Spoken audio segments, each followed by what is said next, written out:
ప్రియులారా, ఈ రోజున మనము బైబిల్ గ్రంథంలో నుండి మన ధ్యానాంశముగా మత్తయి సువార్త 17వ అధ్యాయము 8వ వచనాన్ని మనం ధ్యానించినట్లయితే అక్కడ రాయబడి ఉన్నది, వారు కన్నులెత్తి చూడగా యేసు తప్ప మరి ఎవరునూ వారికి కనబడలేదు అని రాయబడి ఉన్నది. దేవుని నామానికి స్తోత్రం, హల్లెలూయా. చూడండి, ఇక్కడ మనం ధ్యానించినట్లయితే ఒక అద్భుతమైన మాట మన అందరికీ తెలిసినటువంటి సందర్భమే. యేసుక్రీస్తు ప్రభువారు పేతురును, యాకోబును, యోహానును తీసుకొని పర్వతం మీదకి వెళ్ళి అక్కడ రూపాంతరము పొందినటువంటి సందర్భం. మోషే, ఏలియా ప్రవక్తలు వచ్చేసి మాట్లాడుతూ ఉన్నప్పుడు పేతురు యేసుక్రీస్తు ప్రభువారితో మాట్లాడుతూ ఉంటాడు, అయ్యా మనం ఇక్కడ ఉండడం మంచిది, నీకొకటి, మోషే ప్రవక్తకు ఒకటి, ఏలియా ప్రవక్తకు ఒకటి, 3 పర్ణశాలలు మేము ఇక్కడ కడతామని చెప్పినప్పుడు ఆయన ఇంకా మాట్లాడుతూ ఉన్నప్పుడు ఒక మేఘమంట వారిని కమ్ముకున్నప్పుడు ఆ మేఘములో నుండి ఒక స్వరం వారికి వినిపించిందంట. ఈయన నా ప్రియ కుమారుడు, ఈయన యందు నేను ఆనందించుచున్నాను, ఈయన మాట మీరు వినండి అని చెప్పేసి ఒక స్వరం వినబడినప్పుడు శిష్యులందరూ కూడా బోల్ర పడిపోయి చాలా భయముతో ఉన్నప్పుడు యేసుక్రీస్తు ప్రభువారు వారి యొద్దకు వచ్చి వారిని లేపి భయపడకండి అని చెప్పేసి వారిని ధైర్యపరుస్తూ ఉన్నప్పుడు శిష్యులు కనులెత్తి చూసినప్పుడు వారికి ఎవరు కనిపించారంటే యేసుక్రీస్తు ప్రభువారు తప్ప మరెవ్వరూ కనిపించలేదంట. చూడండి, ఒక అద్భుతమైన మాట. మన కన్నులకు ఎవరు కనిపించాలి అంటే ప్రభువు మాత్రమే కనిపించాల, ప్రభువుని మాత్రమే మనం చూసే వారంగా ఉండాల. పనికి మాలిన వాటిని లేదా మన విశ్వాసాన్ని నిరుత్సాహపరిచే వాటిని, మన విశ్వాసాన్ని కృంగదీసేటువంటి వాటిని మనం చూడ్డానికి వీల్లేదు.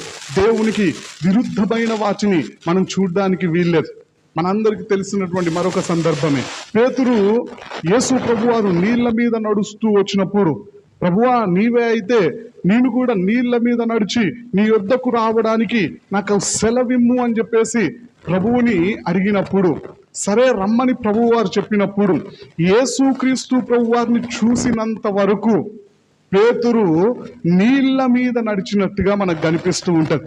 చూడండి, ఎప్పుడైతే అతడు దృష్టిని మరల్చాడో, చూడాల్సిన ప్రభువుని చూడకుండా గాలిని చూడడం ప్రారంభించాడో, వాక్యంలో రాయబడినది వెంటనే మునిగిపోవడం ప్రారంభమైందంట. అంటే అప్పటి వరకు ఆ తుఫాను మీద, ఆ నీళ్ల మీద నడిచినటువంటి పేతురు ఆ తుఫానులో మునిగిపోవడం ప్రారంభించాడు. ఎప్పుడు అంటే ప్రభువుని చూడకుండా గాలిని చూసినప్పుడు. అయితే ఇక్కడ మనం ధ్యానించినట్లయితే ప్రభు యొక్క వాక్యం సెలవిస్తూ ఉన్నది, శిష్యులు కన్నులెత్తి చూసినప్పుడు యేసుక్రీస్తు ప్రభువారు తప్ప మరేమీ కనిపించలేదంట. ఈ రోజున మనం ధ్యానించబోతున్నటువంటి అంశం అదే, కన్నులెత్తి చూడగా. చూడండి ప్రియులారా, ఈ పదం కన్నులెత్తి చూడగా అనే పదం బైబిల్ గ్రంథంలో మనకి 7 సార్లు కనిపిస్తూ ఉంటుంది. వివిధ సందర్భాలలో భక్తులు కన్నులెత్తి చూసినటువంటి సందర్భాలు 36 సార్లు బైబిల్ గ్రంథంలో మనకు కనిపిస్తూ ఉంటాయి. అందులో నుండి కొన్ని విషయాలను ఈ రోజున మనం ధ్యానించబోతూ ఉన్నాం. భక్తులు కొన్ని సందర్భాలలో కన్నులెత్తి చూసినటువంటి సందర్భాలను కనుక మనం ఆలోచన చేసినట్లయితే యెహోషువ గ్రంథము 5వ అధ్యాయము 13వ వచనం నుండి మనం ధ్యానించినట్లయితే యెహోషువ భక్తుడు కూడా కన్నులెత్తి చూసినప్పుడు కత్తిని చేత పట్టుకొని ఉన్నటువంటి ఒక మనుష్యుడు కనిపించినప్పుడు యెహోషువ భక్తుడు అతని యొద్దకు వెళ్ళి అడిగాడంట, అయ్యా నీవు మా పక్షముననున్నవాడవా లేదంటే మా విరోధుల పక్షముననున్నవాడవా అని అడిగినప్పుడు ఆ దూత చెప్పినటువంటి మాట, నేను యెహోవా సేనాధిపతిగా వచ్చాను అని చెప్పినప్పుడు యెహోషువ భక్తుడు సాష్టాంగపడి దేవుడు తన దాసునికి ఏమి సెలవిచ్చాడు అని చెప్పేసి అడిగినప్పుడు యెహోవా సేనాధిపతి మాట్లాడుతూ ఉంటాడు, నీవు నిలవబడి ఉన్నటువంటి స్థలము పరిశుద్ధమైనది, నీ పాదరక్షలను విప్పు అని చెప్పేసి చెప్పినట్టుగా మనకు కనిపిస్తూ ఉంటుంది. బైబిల్ గ్రంథంలో దావీదు భక్తుడు కూడా ఒక సందర్భంలో కన్నులెత్తి చూసినట్లుగా మనకి దినవృత్తాంతములు 1వ గ్రంథము 21వ అధ్యాయము 16వ వచనంలో మనకు కనిపిస్తూ ఉంటుంది. దావీదు భక్తుడు కన్నులెత్తి చూసినప్పుడంట భూమి ఆకాశముల మధ్య నిలవబడి ఉన్నటువంటి ఒక వ్యక్తి కత్తిని చేత పట్టుకొని కత్తినంట యెరూషలేము వైపునకు చాపినట్లుగా కనిపిస్తూ ఉంటది. అప్పుడు దావీదు భక్తుడు మాట్లాడుతూ ఉంటాడు, అయ్యా జనసంఖ్య చేయమని చెప్పినటువంటి వ్యక్తిని నేనే కదా, పాపము చేసింది నేను కదా, గొర్రెల్లాంటి ఈ విశ్వాసులు లేదా నీ బిడ్డలు ఏం చేశారు, వారిని శిక్షించకండి అయ్యా, నీ శిక్ష నా మీద నా కుటుంబం మీదకి రానిమ్ము అని చెప్పేసి దావీదు భక్తుడు ప్రార్థించినట్లుగా మనకు కనిపిస్తూ ఉంటది. చూడండి, యెహోషువ భక్తుడు కనులెత్తి చూసినప్పుడు యెహోవా సేనాధిపతి కనిపించాడు. దావీదు భక్తుడు కనులెత్తి చూసినప్పుడు దేవుడు కనిపించాడు. ఇక్కడ పేతురు, యాకోబు, యోహానులు కనులెత్తి చూసినప్పుడు యేసుక్రీస్తు ప్రభువారు తప్ప మరేమీ కనిపించలేదంట. మరి రోజున మనము కన్నులెత్తి చూస్తూ ఉన్నప్పుడు, పోనీ మనం నిద్రలో నుండి మేల్కొంటూ ఉన్నప్పుడు, కన్నులు తెరుస్తూ ఉన్నప్పుడు మన కంటికి కనిపిస్తున్నటువంటి విషయాలు ఏమిటి? నా మొబైల్ ఎక్కడుంది అని చెప్పేసి మొబైల్ కనిపిస్తూ ఉన్నదా? లేదంటే మన పనులు కనిపిస్తూ ఉన్నాయా? లేదంటే మన అవసరాలు కనిపిస్తూ ఉన్నాయా? లేదంటే పనికి మాలినటువంటి ఆలోచనలు గుర్తుకొస్తూ ఉన్నాయా? లేదంటే నేను మొట్టమొదటగా ప్రభువుకి ప్రార్థించాలా, ప్రభు వాక్యాన్ని ధ్యానించాలి అనే మంచి ఆలోచనలతో మన దినాన్ని ప్రారంభించే వారంగా ఉంటూ ఉన్నామా? ఈ రోజున మనం కనులెత్తి చూస్తూ ఉన్నది ఎవరిని? దేవుణ్ణా, దేవునికి సంబంధించినటువంటి వాటినా, దేవునికి విరుద్ధమైన వాటినా? ఈ రోజున మన పరిస్థితి ఏ విధంగా ఉన్నది? చూడండి ప్రియులారా, దేవునికి విరుద్ధమైన వాటిని మనం కనులెత్తి చూసినట్లయితే జరిగేటువంటి పరిస్థితులు ఏమిటి అంటే, ఆ విధంగా చూసినటువంటి ఒక వ్యక్తి గురించి మనం బైబిల్ గ్రంథంలో ధ్యానించినట్లయితే ఆదికాండము 13వ అధ్యాయము 10వ వచనంలో రాయబడినది, లోతు తన కన్నులెత్తి యోర్దాను ప్రాంతం అంతటిని చూచెను. యెహోవా సొదొమ గొమొర్రా అను పట్టణములను నాశనము చేయక మునుపు సోయరుకు వచ్చు వరకు అదంతయు యెహోవా తోట వలను ఐగుప్తు దేశము వలను నీళ్లు పారు దేశమయ్యుండెను అని రాయబడినది. ఇక్కడ జరిగినటువంటి సందర్భం మనందరికీ తెలుసు. లోతు పశువుల కాపరులకు, అబ్రహాము పశువుల కాపరులకు వివాదం వచ్చినప్పుడు అబ్రహాం భక్తుడు మాట్లాడుతూ ఉంటాడు, అయ్యా మనం బంధువులం కాబట్టి మనం గొడవలు పడుతూ ఉండడానికి వీల్లేదు.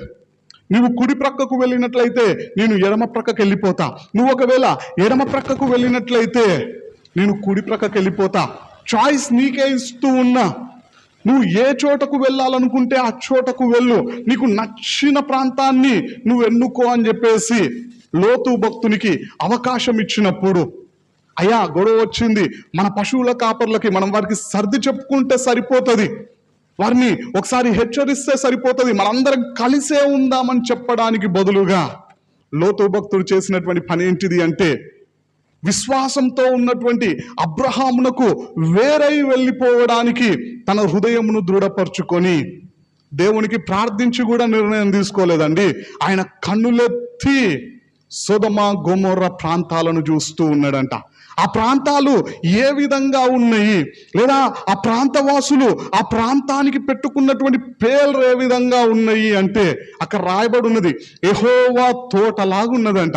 అంటే సొదొమ గొమొర్రా ప్రాంతాలను చూసేటువంటి వారు చెప్పుకునేటువంటి మాట ఏంటిది అంటే, ఈ ప్రాంతాలు దేవుని తోట, లేదా నీళ్లు పారు ఐగుప్తు దేశము లాంటి ప్రదేశం ఇది అని చెప్పేసి, అంటే చూపునకు అందంగా కనిపిస్తున్నటువంటి పట్టణాలు, మనుషుల దృష్టిలో గొప్పగా కనిపిస్తున్నటువంటి ప్రాంతాలు, ప్రజలు నివసించడానికి అన్ని సౌకర్యాలు ఉన్నటువంటి ప్రాంతాలుగా ప్రజల దృష్టిలో మెప్పును పొందుకున్నట్టుగా మనకు కనిపిస్తూ ఉన్నది. ఇంకా మనం ఖచ్చితంగా చెప్పాలంటే లోతు భక్తునికి అనిపిస్తూ ఉన్నదంట, ఇది యెహోవా తోటలాగున్నది, ఐగుప్తు దేశములాగా నీళ్లు పారే దేశములాగున్నది. అంటే చూడండి, ఆ ప్రాంతము దేవుని దృష్టికి ఏ విధంగా ఉన్నది అంటే, ఆ ప్రాంతంలో ఉన్నటువంటి వారు చేస్తున్నటువంటి పాపములు దేవుని దృష్టికి ఘోరంగా ఉన్నాయి. ఆ ప్రాంతం మీదకి దేవుని ఉగ్రత, దేవుని తీర్పు రాబోతూ ఉన్నది. కానీ లోతు కన్నులకు దేవుని తోటలాగున్నది. అంటే పేరేమో గొప్పగా ఉన్నది, కానీ దాని బ్రతుకేమో చండాలంగా భయంకరంగా ఉన్నట్టుగా మనకు అర్థమవుతూ ఉన్నది. ఈరోజు చాలా మంది పేర్లు ఆ విధంగానే ఉంటాయి. బైబిల్ గ్రంథంలో ఉన్నటువంటి గొప్ప గొప్ప భక్తుల పేర్లను పెట్టుకుంటూ ఉంటారు, కానీ వాళ్ళ జీవితం ఏ విధంగా ఉంటుందంటే బైబిల్ గ్రంథానికి పూర్తి విరుద్ధం, దేవునికి పూర్తి విరుద్ధం. దేవుడు చెయ్యకూడదు అన్న పనులే చేస్తూ ఉంటారు, దేవుడు చూడకూడదు అన్న వాటినే చూస్తూ ఉంటారు, దేవుడు వెళ్ళకూడదు అన్న చోట్లకే వెళ్తూ ఉంటారు. కానీ దేవుని బిడ్డల పేర్లనే వాళ్ళు పెట్టుకుంటూ ఉంటారు. చూడండి, అంశాన్ని గురించి నేను ఇంతకు ముందే వివరించాను. ఎవరైనా ఆ వాక్యాన్ని విని ఉండకపోతే యూట్యూబ్లో ఆ వాక్యం ఉన్నది. భక్తుల పేర్లను పెట్టుకున్నావు, భలే ఉన్నది, కానీ నీ జీవితం ఎలా ఉన్నది అనే వాక్యాన్ని ఒకసారి వినండి. మనం భక్తుల పేర్లను పెట్టుకుంటే, గొప్ప గొప్ప పేర్లను పెట్టుకుంటే ప్రయోజనం లేదు. మన బ్రతుకు సరిగ్గా ఉండాలా. సొదొమ గొమొర్రా ప్రాంతాలను లోతు భక్తుడు కన్నులెత్తి చూసినప్పుడంట దేవుని తోటలాగా కనిపించిందంట, ఐగుప్తు దేశంలాగా కనిపించిందంట, నీళ్లు పారే ప్రదేశంలాగా, మనుషులు నివసించడానికి సకల వసతులు కలిగినటువంటి ప్రాంతములాగా కనిపించిందంట. కానీ లోతు భక్తుడు అక్కడికి వెళ్ళిన తర్వాత అన్నింటినీ కోల్పోయినట్టుగా మనకు బైబిల్ గ్రంథంలో కనిపిస్తూ ఉంటది. అని చూడండి, లోతు భక్తునికి ఏం మిగిలించింది తన చూపు అంటే నష్టాన్నే మిగిలించింది. దేవునికి విరోధమైన వాటిని చూస్తే మన జీవితంలో మనం కూడా నష్టపోవడానికి అవకాశం ఉంటుంది. అదే మనం విశ్వాసపు చూపును కలిగి జీవించే వారమైతే, ఆ క్రిందే మనం ధ్యానించినట్లయితే అబ్రహాము భక్తుడు కూడా చూస్తూ ఉన్నాడంట. చూడండి, ఆ మాటల్ని కూడా మనం ధ్యానించినట్లయితే ఆదికాండము 13వ అధ్యాయము 14వ వచనంలో రాయబడినది, లోతు అబ్రామును విడిచిపోయిన తర్వాత యెహోవా, ఇదిగో నీ కన్నులెత్తి నీ ఉన్న చోట నుండి ఉత్తరపు తట్టు, దక్షిణపు తట్టు, తూర్పు తట్టు, పడమర తట్టును చూడుము. ఎందుకనగా నీవు చూచుచున్న ఈ దేశం అంతటిని నీకును నీ సంతానమునకును సదాకాలము ఇచ్చేదను అని మాట్లాడుతూ ఉన్నాడు. ఇక్కడ దేవుడే చెబుతూ ఉన్నాడు అబ్రహాముతో, అయ్యా, నువ్వు నిలబడి ఉన్నటువంటి స్థలము నుండి ఉత్తరం వైపు చూడు, తూర్పు వైపు చూడు, నీకు నలుదిక్కుల నువ్వు చూడు, దానిలో సంచరించు. ఎందుకోసం అంటే నువ్వు చూస్తున్నటువంటి ఈ దేశమంతటిని, ఈ కనాను దేశాన్ని నీకు నీ సంతానమునకు నేను ఇవ్వబోతున్నాను అని చెప్పేసి దేవుడే అబ్రహాముతో మాట్లాడుతూ ఉన్నాడు.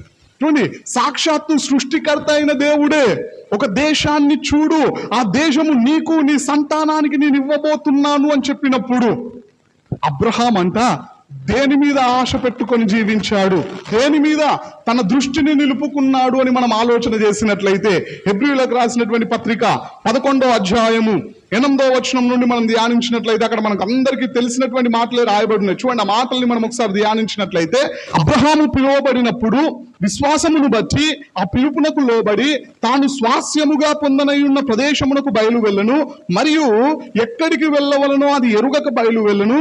విశ్వాసమును బట్టి అతడును అతనితో ఆ వాగ్దానమునకు సమాన వారసులైన ఇస్సాకు, యాకోబు అనువారును గుడారములలో నివసించుచు అన్యుల దేశంలో ఉన్నట్టుగా వాగ్దత్త దేశములో పరవాసులైరి అని రాయబడినది. చూడండి, ఇక్కడ మనం ధ్యానించినట్లయితే సాక్షాత్తు దేవుడే చెప్పినాడు అబ్రహాముకి, అయ్యా, నువ్వు చూస్తున్నటువంటి ఈ దేశాన్ని నీకు నీ సంతానమునకు వాగ్దాన భూమిగా ఇవ్వబోతూ ఉన్నాను, మీకు స్వాస్యముగా ఇవ్వబోతూ ఉన్నాను అని చెబుతూ ఉన్నప్పుడు అబ్రహాము భక్తుడు, ఇస్సాకు, అదేవిధంగా యాకోబు భక్తులు ఆ వాగ్దాన భూమిలోనంట పరవాసులుగా జీవించారంట, గుడారములలో నివసించారంట. కనీసం వారు ఆ యొక్క దేశంలో ఒక సొంత ఇల్లును కూడా నిర్మించుకోలేదంట. కారణం ఏంటిది అంటే అక్కడ రాయబడిన 10వ వచనంలో, ఏలయనగా దేవుడు దేనికి శిల్పియు నిర్మాణకుడునై ఉన్నాడో పునాదులు గల పట్టణము కొరకు అబ్రహాము ఎదురు చూచుచుండెను. దేవుని నామానికి స్తోత్రం, హల్లెలూయా. అయ్యా, నువ్వు చూస్తున్నటువంటి ఈ దేశమంతా నీదే, నీ సంతానానికే నేను ఇవ్వబోతున్నాను అని చెప్పేసి సాక్షాత్తు దేవుడే అబ్రహాముకు చెబితే, అబ్రహాము భక్తుడంట దేవుడు దేనికి శిల్పిగా ఉన్నాడో, దేవుడు ఏ పట్టణాన్నైతే నిర్మిస్తూ ఉన్నాడో పునాదులు కలిగినటువంటి ఆ పట్టణము కొరకు అబ్రహాము భక్తుడు ఎదురు చూస్తూ ఉన్నాడంట. అంటే తన దృష్టిని పరలోకం మీద నిలుపుకున్నాడు అబ్రహాము భక్తుడు విశ్వాసంతో. హల్లెలూయా. మరి రోజున మన జీవితం ఏ విధంగా ఉన్నది? మన చూపు ఈ లోకం మీదనా లేదంటే పరలోకం మీదనా? మన ఆలోచనలు ఈ లోక సంబంధమైనవా పర సంబంధమైనవా? మనం జీవిస్తున్నటువంటి ఈ జీవితము దేవునికి అనుకూలమైనదా దేవునికి విరుద్ధమైనదా? ఒకసారి మన జీవితాల్ని మనం పరీక్షించుకోవాలండి. ఈ లోకం మీద ఆశను పెంచుకొని యెహోవా తోటలాగా తన కంటికి కనిపించగానే సొదొమ గొమొర్రా ప్రాంతాలను ఎన్నుకున్నటువంటి లోతు భక్తుడు అన్ని విషయాల్లో నష్టపోయినట్టుగా మనకు బైబిల్ గ్రంథంలో కనిపిస్తూ ఉంటది. కానీ అయ్యా, ఈ దేశమంతా నీదే, నీ కంటికి కనిపిస్తున్నటువంటి ఈ ప్రాంతం అంతా నీకు, నీ సంతానమునకు నేను ఇవ్వబోతున్నాను అని ప్రభువు చెబితే ఆ ప్రాంతం మీద లేదండి అబ్రహాము దృష్టి, ఆ దేశం మీద లేదు. ఆయన దృష్టి ఎక్కడున్నది అంటే దేవుడు కడుతున్నటువంటి పట్టణం మీద, పరలోకం మీద తన దృష్టిని నిలుపుకున్నట్లుగా వాక్యం ద్వారా దేవాది దేవుడు తెలియపరుస్తూ ఉన్నాడు. మరి రోజున మనము కన్నులెత్తి ఎవరిని చూస్తూ ఉన్నాం? ఎలాంటి విషయాలను చూస్తూ ఉన్నాం? ఆత్మీయ నేత్రాలతో ఆత్మ సంబంధమైన విషయాలను చూసే వారంగా ఉన్నామా, లేదంటే ఆత్మీయ కన్నులను మూసివేసుకొని గుడ్డితనములో జీవిస్తూ ఈ లోక సంబంధమైన వాటిని చూసే వారంగా మనం ఉన్నామా? ఒకసారి మన జీవితాన్ని మనం పరీక్షించుకోవాలా.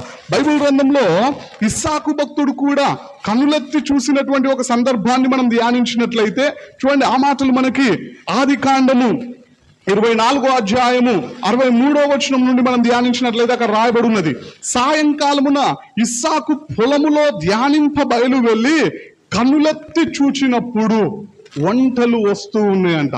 ఇక్కడ ఇస్సాకు సాయంకాలమున పొలంలోనికి వెళ్ళి చేస్తున్నటువంటి పని ఏంటిది అంటే ధ్యానిస్తూ ఉన్నాడంట. దేవుని మాటలను జ్ఞాపకం చేసుకుంటూ ఉన్నాడు, దేవునికి ప్రార్థిస్తూ ఉన్నాడు. అయ్యా, నా దాసుడు అక్కడికి వెళ్ళాడు, ఆయనకు నువ్వు సహాయం చేయి, నాకు వివాహం చేసుకోవాల్సినటువంటి స్త్రీ ఎవరో ఆయనకు నువ్వు బయలుపరచు ప్రభు అని చెప్పేసి దేవునికి ప్రార్థిస్తూ దేవుని మాటలను ధ్యానిస్తూ ఉన్నాడు.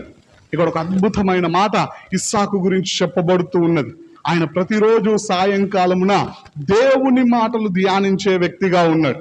దేవుని మాటలు ధ్యానించే వ్యక్తిగా ఉంటూ దేవునికి ప్రార్థిస్తూ ఆయన కన్నులెత్తి చూసినప్పుడు వంటలు రావడం కనిపించిందంట.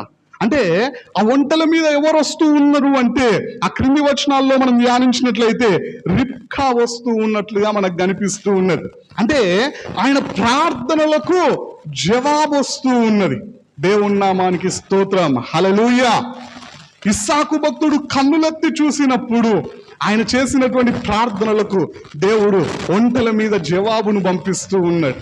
ఈ రోజున మనం కన్నులెత్తి చూసినప్పుడు మనము ఆత్మీయ నేత్రములతో దేవుని మీద ఆధారపడి దేవుని విషయాలను చూసే వారంగా ఉన్నట్లయితే, దేవునికి ప్రార్థించే వారంగా ఉన్నట్లయితే, దేవుని వాక్యానికి విలువిచ్చే వారంగా ఉన్నట్లయితే, వాక్యానుసారంగా మన బ్రతుకును మార్చుకునే వారంగా ఉన్నట్లయితే మన ప్రార్థనలకు జవాబులు రావడం మనం చూస్తామంట. ఈరోజు చాలా మంది ప్రార్థనలకు జవాబులు రావండి. ఎందుకు రావట్లేవు అంటే వారి జీవితాలను వారు పరీక్షించుకోవాలా. చాలా మంది ప్రార్థిస్తారు కానీ విశ్వసించరు. కొంతమంది విశ్వాసంతో ప్రార్థిస్తూ ఉంటారు కానీ దేవుని వాక్యానికి లోబడే అనుభవం వారికి ఉండదు, వాక్యానుసారమైనటువంటి బ్రతుకు ఉండదు. దేవునికి విరోధంగా జీవిస్తూ నువ్వు ప్రార్థిస్తే నీ ప్రార్థనలకు ఫలితం రాదు. ఇక్కడ ఇస్సాకు భక్తుడు దేవుని వాక్యాన్ని ధ్యానిస్తూ కనులెత్తి చూసినప్పుడు ఒంటెల మీద ఆయన ప్రార్థనకు జవాబుగా రిబ్కా రావడం చూస్తూ ఉన్నాడు. దేవుని నామానికి స్తోత్రం. ఆ క్రిందే మనం ధ్యానించినట్లయితే రిబ్కా కన్నులెత్తి చూసినప్పుడు ఆమెకేం కనిపించినది అంటే 64, 65 వచనాల్ని మనం ధ్యానించినట్లయితే రిబ్కా కన్నులెత్తి ఇస్సాకును చూచి ఒంట మీద నుండి దిగి మనల్ని ఎదుర్కొనుటకు పొలములో నడుచుచున్న ఆ మనుష్యుడెవరని దాసుని అడుగగా ఇతడు నా యజమానుడని చెప్పెను గనుక ఆమె ముసుగు వేసుకొనెను అని రాయబడినది. ఇక్కడ రిబ్కా కన్నులెత్తి చూసినప్పుడు ఇస్సాకు రావడం కనిపిస్తూ ఉన్నదంట. అంటే ఆమె కూడా ఎలియాజర్ చెప్పినటువంటి మాటలకు ఆమె విశ్వాసంతో బయలుదేరి రావడం ద్వారా విశ్వాసానికి కర్త అయినటువంటి దేవుడు ఆమె విశ్వాసాన్ని ఆధారం చేసుకొని ఆమె విశ్వాసానికి ప్రతిఫలంగా ఇస్సాకును చూపిస్తూ ఉన్నాడు. ఆమె కన్నులెత్తి చూసినప్పుడు అంటే ఆమెకు కూడా జవాబు వస్తూ ఉన్నది కన్నులెత్తి చూసినప్పుడు.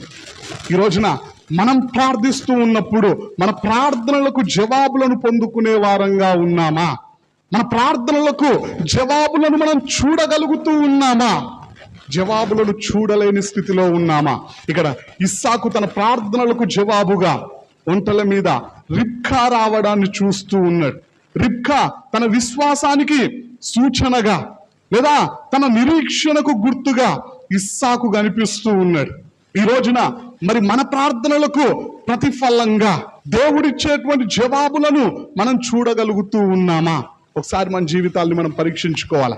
చూడండి ప్రియులారా, లోతు కనులెత్తి చూసినప్పుడు ఆయనకు సొదొమ గొమొర్రా ప్రాంతాలు అందంగా కనిపించినాయి, దేవుని తోటలాగా కనిపించినాయి.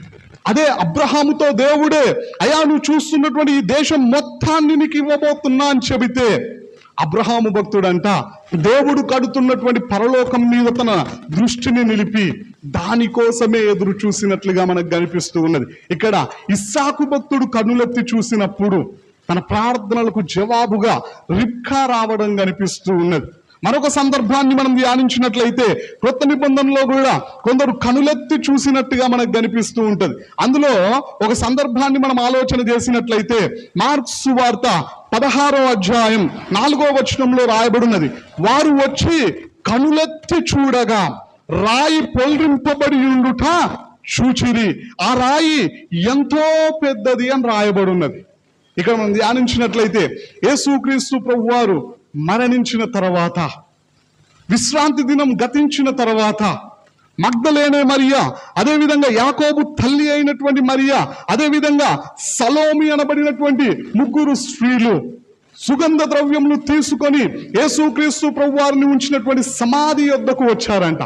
ఎందుకోసం వచ్చారని చెప్పేసి మనం జాగ్రత్తగా ఆలోచన చేసినట్లయితే మరణించినటువంటి వారి మృతదేహాన్ని సమాధి కోసం సిద్ధపరిచేటువంటి ఆచారం ఇది.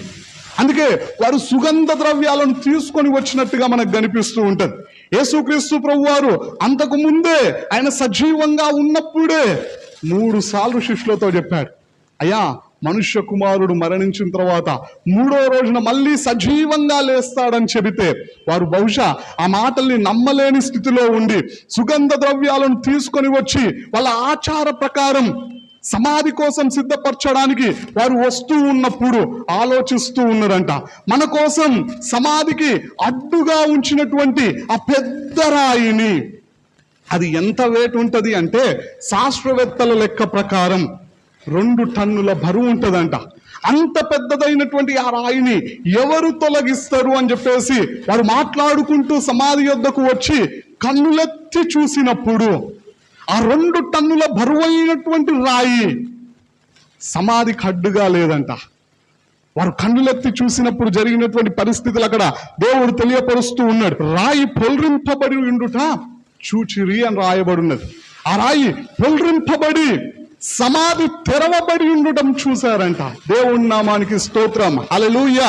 చూడండి, వారు ప్రభు సమాధిలోనికి వెళ్లకుండా అడ్డుగా ఉన్నటువంటి రాయిని ఎవరు తొలగిస్తారు అని చెప్పేసి బాధతో ఆవేదనతో వారు మాట్లాడుకుంటూ వస్తూ ఉంటే వారు వచ్చి కనులెత్తి చూసేసరికి వారికి అడ్డుగా ఉండాల్సినటువంటి రాయి పొల్రింపబడి ఉండడాన్ని చూశారంట.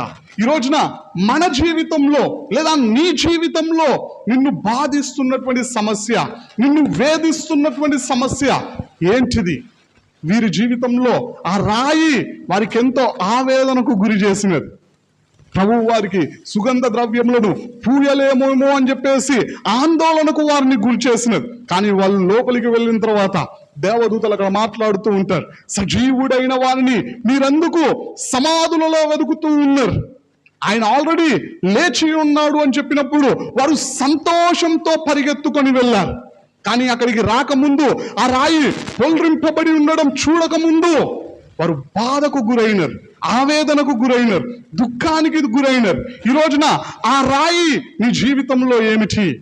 అనారోగ్యమా, అప్పుల బాధలా, లేదంటే కుటుంబ సమస్యలా, లేదంటే కలహాలా, లేదంటే ఏ సమస్యతో నువ్వు ఈ రోజున బాధపడుతూ ఈ వాక్యాన్ని వింటూ ఉన్నా సరే, నీ జీవితంలో ఆ రాయిగా దేవునికి నీకు అడ్డుగా ఉన్నటువంటి సమస్య, శోధన ఏదైనా సరే దాన్ని పొల్రించడానికి దేవుడు సిద్ధంగా ఉన్నాడు. నీ సమస్య నుండి నిన్ను విడిపించడానికి దేవుడు సిద్ధంగా ఉన్నాడు. నిన్ను ఆదరించడానికి దేవుడు సిద్ధంగా ఉన్నాడు. నిన్ను హత్తుకోవడానికి దేవుడు సిద్ధంగా ఉన్నాడు. నీ ప్రార్థనలకు జవాబునివ్వడానికి దేవుడు సిద్ధంగా ఉన్నాడు. తప్పిపోయినటువంటి స్థితిలో ఉన్నట్లయితే మళ్ళీ నిన్ను సరైన మార్గంలో నిలబెట్టడానికి దేవుడు సిద్ధంగా ఉన్నాడు. తన దక్షిణ హస్తముతో నిన్ను ఆదుకోవడానికి దేవుడు సిద్ధంగా ఉన్నాడు. ఆయన సహాయమును నీకు అందించడానికి సిద్ధంగా ఉన్నాడు. ఏ సమస్యతో బాధపడుతూ ఉన్నావు, ఏ శోధన నిన్ను కలవరపెడుతూ ఉన్నది, ఏ ఇబ్బంది నిన్ను వేధిస్తూ ఉన్నది, నీ దుఃఖాన్ని దేవుడు ఈ రోజున సంతోషంగా మార్చబోతూ ఉన్నాడు. దేవుని నామానికి స్తోత్రం. హల్లెలూయా. చూడండి, ఇక్కడ మనం ధ్యానించినట్లయితే ఈ స్త్రీలు కనులెత్తి చూసినప్పుడు సమాధికి అడ్డుగా పెట్టినటువంటి 2 టన్నుల బరువైనటువంటి రాయి పొల్రింపబడి ఉండడాన్ని చూసినట్లుగా మనకు బైబిల్ గ్రంథంలో కనిపిస్తూ ఉన్నది. చూడండి ప్రియులారా, మరొక సందర్భాన్ని మనం ఆలోచన చేసినట్లయితే చివరిగా 5వ సందర్భం చూడండి, వాక్యంలో ఆ మాటలు కూడా మనకు కనిపిస్తూ ఉన్నాయి. యోహాను సువార్త 4వ అధ్యాయం 35వ వచనం నుండి మనం ధ్యానించినట్లయితే, ఇంకా 4 నెలలైన తరువాత కోతాకాలము వచ్చునని మీరు చెప్పుదురు కదా, ఇదిగో మీ కన్నులెత్తి పొలములను చూడుడి, అవి ఇప్పుడే తెల్లబారి కోతకు వచ్చి ఉన్నవని మీతో చెప్పుచున్నాను అని రాయబడినది. ఇక్కడ మనం ధ్యానించినట్లయితే యేసుక్రీస్తు ప్రభువారు మాట్లాడుతూ ఉన్నాడు. అయ్యా, మీరు ఇంకా 4 నెలలైన తర్వాత కోతకాలం వస్తుంది అనుకుంటూ ఉన్నారు కదా, ఒకసారి మీ కన్నులెత్తి పొలాలను చూడండి, అవి ఇప్పుడే తెల్లబారి కోత కొయ్యడానికి సిద్ధంగా ఉన్నాయంట. మనం కోసేవారే ఇప్పుడు కొదవగా ఉన్నారు. పొలం ఆల్రెడీ సిద్ధంగా ఉన్నది, కోసేవారి కోసం ఎదురు చూస్తూ ఉన్నది. చాలా మంది అనుకుంటూ ఉన్నారంట ఇంకా 4 నెలలు టైం ఉన్నది అని చెప్పేసి. అయితే ప్రభువు చెబుతూ ఉన్నాడు, అది ఇప్పుడే సిద్ధంగా ఉన్నది, కోత సిద్ధంగా ఉన్నది, కోయడానికి నీవు సిద్ధంగా ఉన్నావా, నువ్వు కొయ్యి అని చెప్పేసి ప్రభు మాట్లాడుతూ ఉన్నాడు. ఈ వచనాన్ని బట్టి కనులెత్తి ప్రభు వేటిని చూడమంటూ ఉన్నాడు అంటే, కోత కొయ్యడానికి సిద్ధంగా ఉన్నటువంటి పొలాలను చూడమంటూ ఉన్నాడు. అంటే నశించిపోతున్నటువంటి ఆత్మలను చూడమంటూ ఉన్నాడు. దేవుని కొరకు మనం నిలబడాల్సినటువంటి వారంగా ఉండాలా, కోతను కొయ్యడానికి సిద్ధపడినటువంటి వ్యక్తులముగా ఉండాలా. లోకంలో ఎంతో మంది బిడ్డలు నశించిపోతూ ఉన్నారు. అయితే ఈ రోజున వారికి సువార్త చెప్పడానికి చాలా మంది ముందుకు రావట్లేరు. దానికి రకరకాల కారణాలు. చూడండి ప్రియులారా, మనం జాగ్రత్తగా గమనించినట్లయితే ఏ విషయాల్లో కూడా నిర్లక్ష్యం ఉండదు, కానీ దేవుని విషయాల దగ్గరికి వచ్చేసరికి చాలా మందిలో చెప్పలేనంత నిర్లక్ష్యం కనిపిస్తూ ఉంటుంది. ఉదాహరణకు కొన్నింటిని మనం ఆలోచన చేసినట్లయితే, ఒక బ్రదర్ని నేను అడిగాను, బ్రదర్ మీరు దేవుణ్ణి నమ్ముకొని చాలా సంవత్సరాలు అవుతూ ఉన్నది కదా, యవ్వన కాలంలో ఉన్నారు, దేవుని కొరకు నువ్వేదైనా చెయ్యాలి అనుకుంటే చేయగలిగినటువంటి సామర్థ్యము, బలము, శక్తి, ఆరోగ్యము అన్నీ నీకున్నాయి కదా, దేవుడు నీకు ఇన్ని ఇచ్చినప్పుడు నువ్వు ఇంకా దేవుని గురించి అన్ని తెలుసుకొని కూడా బాప్తిస్మం ఎందుకు తీసుకోలే బ్రదర్ అని అడిగితే, ఆ బ్రదర్ ఇచ్చినటువంటి జవాబు ఈ రోజున చాలా మంది చెప్పేటువంటి జవాబు ఇదే, నేను బాప్తిస్మం తీసుకోవడానికి చాలా టైం ఉంది. ఎప్పుడు తీసుకుంటాడంటే ముసలోళ్ళు అయినాక తీసుకోవచ్చు అని చెబుతూ ఉంటాడు. చాలా మంది అదే విధంగా చెబుతూ ఉంటారు. చాలా రోజుల తర్వాత, లేదంటే 31 డిసెంబర్ తర్వాత, లేదంటే నెక్స్ట్ ఇయర్, లేదంటే ఇంకో 10 సంవత్సరాల తర్వాత, లేదంటే నేను ఇంకా చేయాల్సినటువంటి పాపాలని వాటన్నింటినీ చేసిన తర్వాత నేను అప్పుడు తీసుకుంటా బాప్తిస్మం, ఇప్పుడు తీసుకుంటా బాప్తిస్మం అని చెప్పేసి చాలా నిర్లక్ష్యంగా వ్యవహరిస్తూ ఉంటారు. బాప్తిస్మం విషయం దగ్గరికి వచ్చేసరికి పొద్దున్న లేచిన తర్వాత భోజనం చేసే విషయంలో నిర్లక్ష్యం ఉండదు, పనికి వెళ్ళే విషయంలో నిర్లక్ష్యం ఉండదు. అదేవిధంగా మనము చెయ్యాలనుకున్నటువంటి పనుల విషయంలో నిర్లక్ష్యం ఉండదు.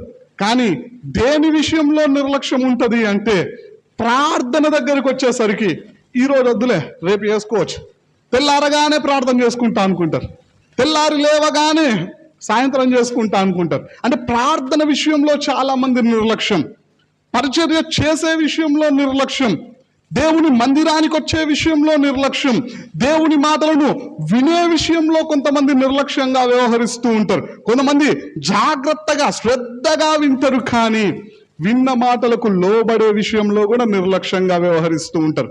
దేవునికి కానుకలు ఇవ్వాల్సి వచ్చినప్పుడు నిర్లక్ష్యం, దశంభాగం ఇవ్వాల్సి వచ్చినప్పుడు నిర్లక్ష్యం, దేవుని సేవలో వాడబడాల్సి వచ్చినప్పుడు నిర్లక్ష్యంగా వ్యవహరిస్తూ ఉంటారు. ఇప్పుడే వద్దులే, ఇంకో 10 సంవత్సరాల తర్వాత సేవ చేద్దాం, లేదంటే 10 సంవత్సరాల తర్వాత మనము సేవలో పాల్గొందాం, సేవకుడికి సహకరిద్దామని చెప్పేసి రకరకాల ఆలోచనలతో దేవుడు మనపై మోపినటువంటి బాధ్యతను చాలా మంది నిర్లక్ష్యం చేసేవారుగా ఉంటూ ఉంటారు. చూడండి ప్రియులారా, దేవుని కోసం చెయ్యాలనుకున్నది చాలా మంది వాయిదా వేస్తూ ఉంటారు. చాలా మంది బాప్తిజం విషయంలో వాయిదా వేస్తూ ఉంటారు, ప్రార్థన విషయంలో వాయిదా వేస్తూ ఉంటారు, అదేవిధంగా మందిరానికి వచ్చే విషయంలో వాయిదా వేస్తూ ఉంటారు, త్రాగుడు మానే విషయంలో వాయిదా వేస్తూ ఉంటారు, దేవునికి విరోధమైన వాటిని చెయ్యకుండా ఉండే విషయంలో వాయిదా వేస్తూ ఉంటారు, వాక్యానికి లోబడే విషయంలో వాయిదా వేస్తూ ఉంటారు. అన్ని విషయాల్లో, ఒక మాటలో చెప్పాలంటే దేవునికి సంబంధించిన అన్ని విషయాల్లో వాయిదాలు వేసుకుంటూ వెళ్తూ ఉంటారు. ఇంకా చాలా టైం ఉంది, ఇంకా చాలా టైం ఉందని చెప్పేసి. అయితే ప్రభు అలాంటి వాటితో మాట్లాడుతున్నటువంటి మాట ఏంటిది అంటే, కోత ఆల్రెడీ సిద్ధంగా ఉన్నది, మీరు కన్నులెత్తి పొలాలను చూడండి, అవి ఆల్రెడీ కోతకు వచ్చి ఉన్నవి. ఇప్పుడు నువ్వు చేయాల్సినటువంటి పని ఏంటిదంటే వాయిదా వేయొద్దు, వెళ్ళి పని చేయాలి. దేవుని నామానికి స్తోత్రం. అంటే ఈ రోజున మనం దేవుని కోసం నిలబడే వారంగా ఉండాలని దేవుడు ఆశపడుతూ ఉన్నాడు. కోత కోసే వారంగా ఉండాలి అని చెప్పేసి దేవుడు ఆశపడుతూ ఉన్నాడు. నశిస్తున్న ఆత్మలను దేవుని వైపునకు త్రిప్పే వారంగా ఉండాలి అని చెప్పేసి దేవుడు ఆశపడుతూ ఉన్నాడు. రక్షణను కాపాడుకునే వారంగా ఉండాలని దేవుడు ఆశపడుతూ ఉన్నాడు. దేవుని పనిలో పాల్గొనే వారంగా ఉండాలని దేవుడు ఆశపడుతూ ఉన్నాడు. మరి రోజున మన పరిస్థితి ఏ విధంగా ఉన్నది? ఒకసారి మన జీవితాల్ని మనం పరీక్షించుకుందాం. చూడండి ప్రియులారా, ఇంకా కన్నులెత్తి చూసినటువంటి సందర్భాలు బైబిల్ గ్రంథంలో 36 సందర్భాలలో మనకు కనిపిస్తూ ఉంటుంది. ఇప్పటి వరకు 5 సందర్భాలను మనం ధ్యానించినాం. అందులో మొట్టమొదటి వ్యక్తి లోతు భక్తుడు కన్నులెత్తి దేవునికి విరోధంగా ఉన్నటువంటి సొదొమ గొమొర్రా ప్రాంతాలను చూసి అక్కడికి వెళ్ళి నష్టాన్ని తెచ్చుకున్నాడు. కానీ అబ్రహాము భక్తునితో దేవుడే చెబుతూ ఉన్నాడు, అయ్యా నువ్వు కన్నులెత్తి నీ కుడి తట్టు, ఎడమ తట్టు, నీ వెనుక వైపు, ముందు వైపు చూడు, ఈ దేశాన్ని నీకు ఇవ్వబోతూ ఉన్నాను అని చెబుతూ ఉన్నప్పుడు అబ్రహాము తన దృష్టిని ఈ లోకం మీద నిలుపుకోలేదంట, దేవుడు కడుతున్నటువంటి ఆ పట్టణం మీద నిలుపుకున్నాడు. పరలోకం మీద తన దృష్టిని నిలుపుకున్నట్లుగా వాక్యంలో మనకు కనిపిస్తూ ఉన్నది. చూడండి ప్రియులారా, ఇస్సాకు భక్తుడు కనులెత్తి చూసినప్పుడు ఆయన ప్రార్థనలకు జవాబు రావడం కనిపించినది. అదేవిధంగా మనం జాగ్రత్తగా గమనించినట్లయితే మార్కు సువార్తలో కొందరు స్త్రీలు కన్నులెత్తి చూసినప్పుడు వారి దుఃఖానికి కారణంగా ఉన్నటువంటి ఆ సమాధికి అడ్డుగా ఉంచబడినటువంటి రాయి పొల్రింపబడి ఉండడం వారు చూశారు. అంటే సంతోషాన్ని దేవుడు వారికి అనుగ్రహించాడు.